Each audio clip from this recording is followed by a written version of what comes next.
Self study पे focus करो। एक रैट रेस के अंदर मत घुसो कि मैंने ये बैच ले लिया मेरे नंबर। पहले अपनी एनसीईआरटी को बिल्कुल मत। आजकल का पैटर्न ऐसे हो गया है, एनसीईआरटी की लाइनों के ऊपर क्वेश्चंस बन के आ जाते हैं। रोज आप लोगों ने सॉल्यूशंस करने हैं, रोज आप लोगों ने क्वेश्चंस लगाने। अकाउंट्स है रोज। आई एम सिमरन जहानी। तो ऑल द क्लास 12 स्टूडेंट्स, आज मैं आपको बताने वाली हूँ complete year road map to score 95% above. I don't care आज से पहले आपके एग्जाम में कितने नंबर आया करते थे, आपने 11th में कितना स्कोर करा या नहीं करा, बट अगर आप इस सिंपल से रोड मैप को फॉलो करते हुए चलोगे तो हाफ फेल ही नहीं, यूनिट टेस्ट नंबर 1 के अंदर आपको पता चल जाएगा that you can literally do something. सबसे पहले कॉपी निकाल के लाओ और जैसे जैसे मैं बता रही हूँ ये सब चीजों को लिखते रहो, क्योंकि अगर ये इतनी सी बात तुमने समझ ली ना गाइस, तो आप टॉपर बन जाओगे। आपको पढ़ने का तरीका आ जाएगा और आपको ये समझ में आ जाएगा क्या गलतियां ऐसी हैं जो हमें क्लास 12th में नहीं करनी है। तो first of all comment section के अंदर अपनी स्ट्रीम मेंशन करके मुझे बता दो कि आप कौन सी स्ट्रीम के हो, पीसीएम, पीसीबी, कॉमर्स, ह्यूमैनिटीज,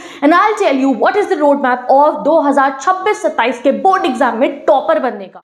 सबसे पहली चीज जो आप लोगों को समझनी है गाइज, मैं अगेन वही बात बता रही हूं जो शायद मैं आपको पहले भी बता चुकी हूं, that understand the importance of this year. ये वो साल नहीं है जो लौट कर आएगा।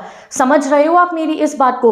आप क्लास नर्सरी के अंदर आपका एडमिशन हुआ था, प्री नर्सरी के अंदर, तब से तुम्हारे पेरेंट्स तुम्हारी फीस भर रहे हैं, तुम्हारे स्कूल आने जाने का खर्चा, तुम्हारे बाकी एक्सपेंसेस, तुम्हारी books, notebooks and what not. तो गाइस ये एक लास्ट फाइनल चांस मिला है तुम्हारे पास जिसमें तुम अपना फ्यूचर को कॉलेज पे डिसाइड कर सकते हो और अपने पेरेंट्स को भी कुछ दे सकते हो, एक अच्छी मार्कशीट, उनके लिए भी एक हैप्पी प्राउड मोमेंट कि भैया जिस दिन रिजल्ट आ रहा हो वो भी अपने रिश्तेदारों को, अपनी फ्रेंड्स को, तुम्हारी मम्मी फोन करके कह रही हो हाँ मेरे बेटे के 90+ आए हैं। और 90+ तो बहुत छोटी चीज़ है आजकल, 95 अबव क्या 99 का एम टारगेट बना के चलो। तो मेरे सारे भाई बहनों ने अभी कॉमेंट करा है 99% एम, क्योंकि हम 95 भी टारगेट में लेकर नहीं चलेंगे, हम 99% का एम लेकर चलेंगे जिससे हम 500 आउट ऑफ 500 स्कोर कर पाए। तो understand the importance of this year. बहुत कुछ आएगा इस साल के अंदर, छुट्टियां आएंगी और साथ ही के साथ सेलिब्रेशन का टाइम आएगा। हो सकता है आपका कोई रिलेशनशिप स्टार्ट हो जाए, हो सकता है ऐसा आपको लगना शुरू हो जाए मुझसे नहीं हो पाएगा। Don't think all this.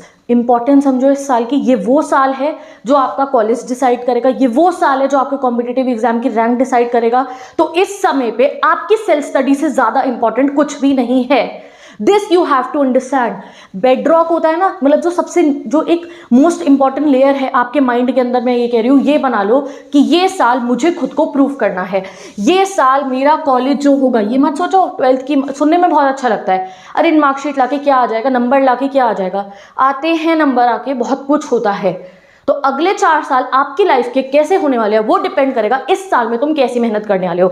No matter तुमने भैया प्री नर्सरी से लेके आज तक क्या करा है क्या नहीं करा, मे भी तुम्हारे 10th में अच्छे नंबर में भी 11th तो तुम्हारी बहुत बेकार गई हो, बट अगर इस साल तुमने कुछ कर दिया, अगर इस साल तुमने अच्छी मार्कशीट लिया है, अगर इस साल आपने सीरियस होकर पढ़ाई करी तो आपकी रैंक भी निकल सकती है। तो promise me and promise yourself today कि आप आज ही अपना एम बना रहे हो 99% फॉर योरसेल्फ, अपने फ्यूचर के लिए और अपनी फैमिली के लिए। एंड कमेंट में भी लिख दो, हर बच्चे ने कमेंट करना है एम 99%। दूसरी चीज है टाइम की इंपॉर्टेंस को समझो। रोड मैप्स, स्ट्रैटेजीज, ये सब चीजें तब फॉलो होंगी जब आपको टाइम की इंपॉर्टेंस पता होगी। घर आके तो तुम मोबाइल चला रहे हो, घर आके तुम रील चला रहे हो, घर आके तुम्हें दोस्तों से बातें करने, घर आके तुम रिलेशनशिप में बैठे हुए हो, पढ़ाई तुम्हें पता नहीं है, तो नहीं आएंगे number guys. If you are saying मैंने पैक खरीदा है, मैं कोई कोचिंग जा रहा हूँ, मुझे टॉपर बनना है, तो घर बैठ के पढ़ना भी पड़ेगा। डेली बेसिस पे आपको कम से कम 5 घंटे की, 4 घंटे की, 3 घंटे की सेल्फ स्टडी करनी पड़ेगी। तो टाइम टू टाइम खुद को याद दिलाना that this time is very precious, ये कभी लौट कर नहीं आने वाला है। तो इसलिए हम हर वीकेंड को यूटिलाइज करेंगे, हर हॉलीडे को यूटिलाइज करेंगे, हर ब्रेक को यूटिलाइज करने वाले हैं। सबसे पहले let's talk about our weekends. तो वीकेंड पे होता है एक सैटरडे और एक संडे। तो ये दोनों दिन के अंदर हम इतनी पढ़ाई कर लेंगे ना कि शायद पूरे हफ्ते में जो हमने नहीं पढ़ा होगा वो हम सैटरडे संडे में कवर कर लिया करेंगे। तो मैं आपको एक ऐसा टाइम टेबल बनाकर बाद में दूंगी वीकेंड्स के लिए कि वीकेंड्स को कैसे यूटिलाइज, बट तुम्हें मेक श्योर करना है कि सैटरडे और संडे नेक्स्ट लेवल पढ़ाई करनी है आपको। और जिस दिन स्कूल से आप छुट्टी ले सकते हो, जैसे कि कोई फेस्टिवल है, कोई छुट्टी आती है किसी इंपॉर्टेंट डेज की, उस दिन भी आपको अपनी पावर पैक पढ़ाई करनी है। तो जो बच्चा इन फेस्टिवल्स पे या नॉर्मल ब्रेक्स पे या सैटरडे संडे को अपनी पढ़ाई करना स्टार्ट कर देगा, वो आज से टॉपर बनना शुरू हो गया। ये बात आप समझ के चलो। नेक्स्ट थिंग जो आपको समझनी है वो ये है गाइज, अगर आप इस साल अपना एंट्रेंस एग्जाम देने वाले हो तो भाई बहुत सीरियस हो जाओ। ये मत सोचो अगले साल ड्रॉप भी ले सकता हूँ, नहीं, वो ऑप्शन में ही नहीं रखना है आपको। मोस्ट सीरियस रहना है। आप कौन से कॉम्पिटिटिव की तैयारी करो मुझे कमेंट सेक्शन में बताओ, ठीक है। मोस्ट सीरियस एंड सबसे ज़्यादा डेडिकेशन के साथ अपनी तैयारी करनी आप लोग शुरू कर दो, ठीक है। तैयारी करने के लिए क्या करना है, आप 5 to 6 न्यू रजिस्टर्स लेकर आओ, ठीक है, जिस भी सब्जेक्ट हैं आपके पास में।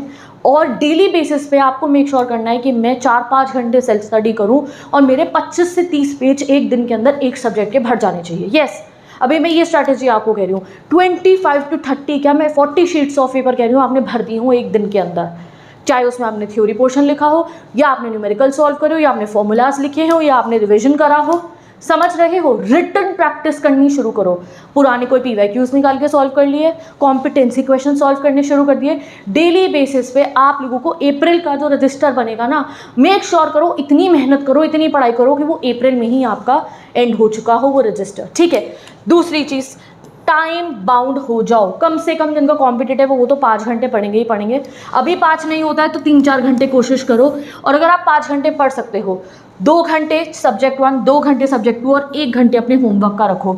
डोंट फॉरगेट होमवर्क, स्कूल से जो होमवर्क मिल रहे हैं, क्योंकि हमारे प्रैक्टिकल के भी नंबर है, ऐसा नहीं प्रैक्टिकल के नंबर नहीं है। और बहुत सारी चीज़ें ऐसी होती हैं जो हमें डेली रिवाइज कर लेनी चाहिए।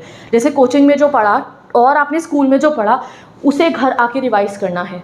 जो भी काम आपको मिला है, जो सॉल्यूशंस आपको करने हैं वो उसी दिन कर लेने हैं, उसका बैकलॉग क्रिएट नहीं होने देना है। तो अपने हिसाब से अपना टाइम बाउंड करके कि मैं इतनी देर इन सब्जेक्ट्स को पढ़ने वाला हूँ, मेक श्योर करो कि आप अपना टाइम टेबल बना चुके हो।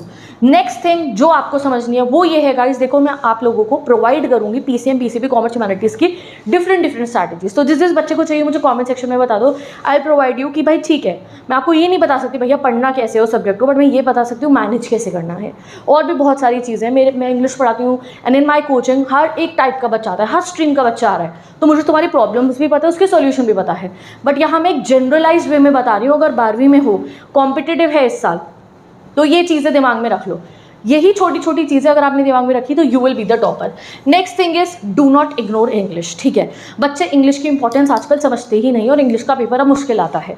वो आसान पेपर नहीं आता। Who is France, why was he late for the school, ऐसे क्वेश्चन नहीं मिलेंगे आपको पेपर के अंदर। घुमा फिरा के क्वेश्चंस मिलते हैं, extract questions are there, long answers are there, diary entry लिखने को आ जाती है, आर्टिकल लिखने को आ जाता है, ऑथर की टोन पे क्वेश्चंस आ जाते हैं, पोएट की टोन पे क्वेश्चन आ जाते हैं, ठीक है। तो इंग्लिश के लिए तैयारी आपको करनी है।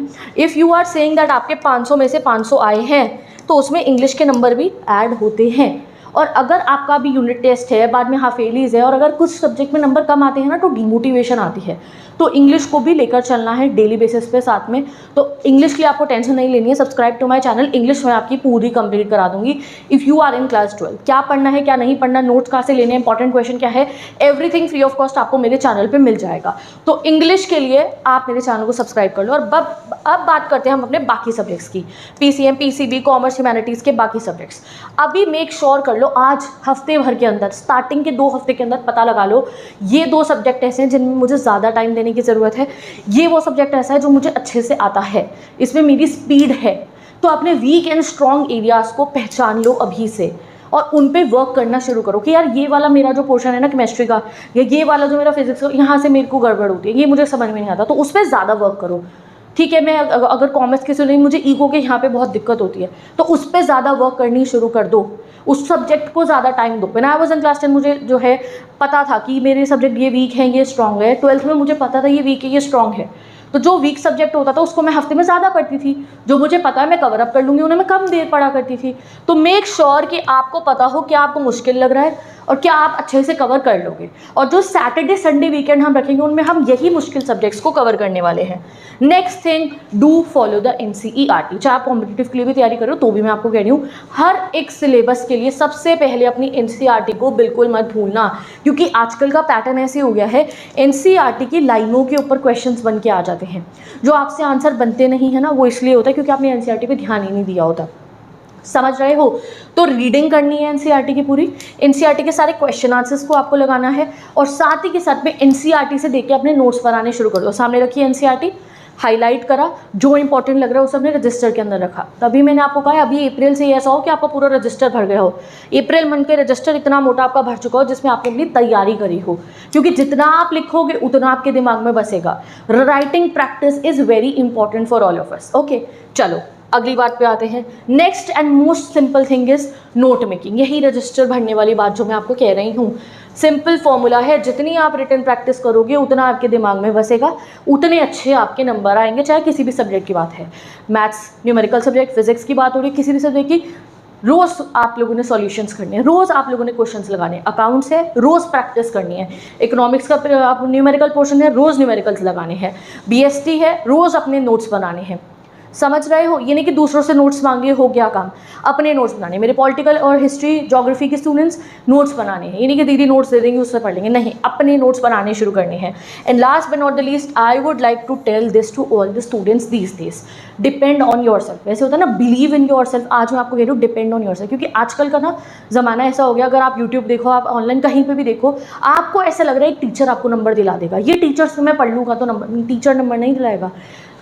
You have to study, you have to understand that आप नंबर लेकर आओगे, सामने जो टीचर आपका प्रमोशन होकर दिख रहा है वो नहीं लाएगा number. You have to do the self study। तो सेल्फ स्टडी पे फोकस करो, एक रैट रेस के अंदर मत घुसो कि मैंने ये बैच ले लिया मेरे नंबर आ गए, मैंने ये फेमस टीचर से पढ़ना शुरू कर दिया मेरे नंबर आ गए।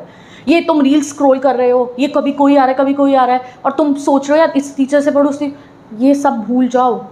जल्दी से डिसाइड करो मुझे कहाँ से पढ़ना है, ऑफलाइन जाना है, ऑनलाइन जाना है कोचिंग के अंदर, और कॉन्सेप्ट समझने पे फोकस करो। जहाँ से कॉन्सेप्ट समझ में आ रहा है वहाँ से कॉन्सेप्ट समझो और बैठ के सेल्फ स्टडी करो। समझ रहे हो आप मेरी बात को, कि आप लोगों को अपने ऊपर डिपेंड होना है। मैं कितना ही अच्छा पढ़ा लूँ, अगर सामने वाला बच्चा घर बैठ के नहीं पढ़ा तो उसके नंबर नहीं आएंगे। तो इसीलिए आपको फोकस करना है अपनी सेल्फ स्टडी के ऊपर। ये नहीं मैंने बढ़िया कोचिंग लगा ली मेरे तो नंबर आ ही जाएंगे, मे भी नहीं है तुम्हारे उस, मे भी एक बच्चे ने कहीं से भी नहीं, अपने आप पास से पढ़ के भी बच्चे नंबर ले आते हैं। समझ रहे हो, खाली यूट्यूब से पढ़ के भी बच्चे नंबर ले आते हैं। तो डिपेंड ऑन सेल्फ स्टडी। ऐसा नहीं करना आप कोचिंग से आके घर आके पढ़ ही नहीं रहे हो, आपने सोच लिया कि भाई आज तो मैंने बहुत कुछ वहाँ कॉन्सेप्ट समझ के आ गई हूँ। नहीं, खुद पे विश्वास करना है, खुद मेहनत करनी है, तब इस साल आपके नंबर आएंगे। तो ये बेसिक चीज़ें हैं जो आपको फॉलो करनी है। और अप्रैल मंथ के अंदर अपने 5 रजिस्टर बना के उन्हें भरना शुरू करो। भरना मतलब है प्रैक्टिस करना शुरू करो और 4-5 घंटे की सेल्फ स्टडी लगानी शुरू करो। तो ये तो एक ओवरऑल रोड मैप था सभी कॉमर्स, ह्यूमैनिटीज़ और पीसीएम पीसीबी स्टूडेंट के लिए। इफ़ यू वांट कि मैं आप लोगों के लिए बनाऊँ, वांट क्या मैं बनाऊंगी पीसीएम पीसीबी कॉमर्स ह्यूमैनिटीज़ की अलग अलग स्ट्रैटेजी, तो जल्दी लिखो कॉमेंट सेक्शन में अपनी स्ट्रीम और अपना नाम, एंड वेट करो जब मैं आपके लिए एक अलग अलग स्ट्रैटेजीज लेकर आऊँगी जिसमें आपको एक्सपर्ट टिप्स मिलेंगी अपने सब्जेक्ट्स को कंप्लीट करने के लिए जल्दी से जल्दी, जिससे आपका सिलेबस जुलाई अगस्त तक ही कंप्लीट हो जाए, या फिर आपको सितंबर तक या फुल सिलेबस कंप्लीट कर चुके हो। With this bye bye, take care, best of luck and I will meet you in the next video. अगर अभी तक चैनल को सब्सक्राइब नहीं कर रहे तो सब्सक्राइब कर दो एंड बाय बाय।